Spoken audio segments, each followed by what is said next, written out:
Today, we're looking at one of the strangest aircraft ever flown, the rocket-powered Messerschmitt Me 163 Komet.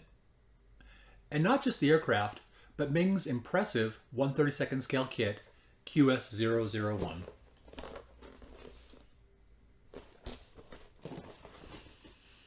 This thing is tiny, dangerous, weirdly adorable, and absolutely packed with detail.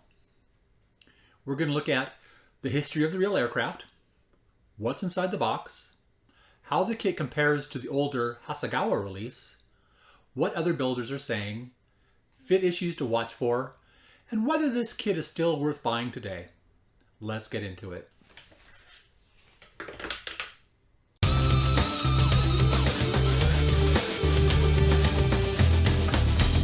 The Me 163 Komet was unlike anything else in World War II. Designed by Alexander Lippisch and powered by a Walter rocket motor, the Komet was the first operational rocket-powered fighter aircraft. And it was fast. In level flight, the Me 163 could exceed 590 miles per hour.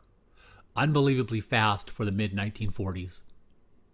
The aircraft climbed like a missile. Some reports said it could reach bomber altitudes in under 4 minutes. But there was a catch. Actually, several catches. The rocket motor only had fuel for about 7 minutes of powered flight, and after that, the Komet became a glider.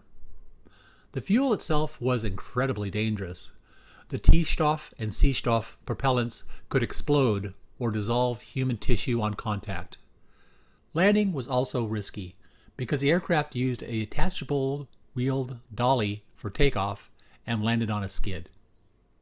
Pilots had one attack pass, maybe two, before they were out of fuel and vulnerable. Despite its revolutionary performance, the Me 163 scored relatively few kills and caused almost as many problems for Germany as it did for Allied bombers. Still, as modeling subjects go, the Komet is absolutely fascinating. Tiny airframe, wild engineering, crazy camouflage, and lots of exposed internal details. Perfect material for a detailed scale model. What's in the box? Meng released this kit back in 2013, and honestly, it still looks modern today. The molding quality is excellent.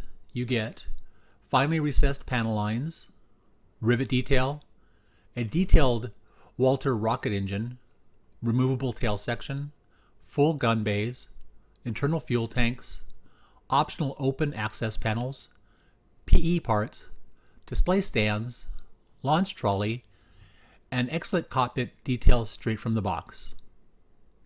This is definitely not a shake and bake beginner kit. Meng engineered this thing almost like a miniature museum display piece. A lot of the aircraft can be opened up to show internal detail. And honestly, that's both the strength and the weakness of this kit. More on that in a minute. The clear parts are excellent, the canopy is thin and clear, and the decals look sharp. You also get several marking options with some really striking Luftwaffe late war camouflage. Comparison to the Hasegawa kit. Now let's compare this to the old Hasegawa 1/32nd Komet. The Hasegawa kit dates all the way back to the 1970s. And honestly, for its age, it's still respectable. The Hasegawa kit is much simpler, has fewer parts, goes together easier, and can still build into a good-looking Komet. But it lacks modern cockpit detail, engine detail, open gun bays, refined surface texture, and accurate internal structure. Several builders still praise the Hasegawa kit for being simple and enjoyable. But the Meng kit is on another level in terms of engineering and detail. One reviewer compared the difference between the two kits as Mercedes versus Trabant. That's probably a little harsh, but not entirely wrong. The Meng kit absolutely dominates in detail, accuracy, options, and display possibilities. But the Hasegawa kit may actually be easier to finish cleanly. What other builders are saying? Reviews on this kit are interesting because they're very mixed.